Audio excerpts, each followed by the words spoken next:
السلام عليكم ورحمة الله وبركاته، ازيكم عاملين ايه؟ يا رب دايما تكونوا بخير. مستر احنا بنتلخبط بين كلمة وايل وكلمة اون لما بيجي وراهم فيرب بلس اي ان جي. تابع معايا الفيديو ده وبإذن الله مش هتلخبط بينهم تاني. تعال نبتدي في البداية كده بكلمة وايل. طبعا وايل بجيب وراها فعل زائد اي ان جي لو كان الفعل نفسه بيدل على الاستمرار. زي مثلا ما اجي اقول while watching TV I slept، يعني بينما أشاهد التلفزيون أنا نمت.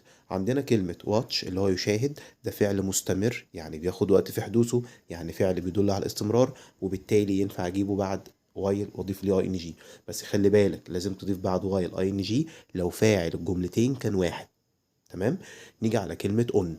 طبعا قلنا بجيب وراها فيرب بلس اي ان جي، بس طبعا الفعل اللي بيجي فيه اي ان جي لا يدل على الاستمرار.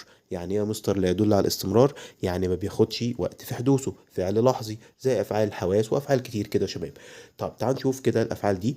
عندي كلمة touching، leaving، arriving، reaching، feeling، seeing، knowing، understanding، realizing. الحاجات دي كلها، كل الافعال ديت افعال لحظيه، وبالتالي تيجي بعد اون ما تجيش بعد وايل. يا رب تكونوا استفدتوا. مع السلامه.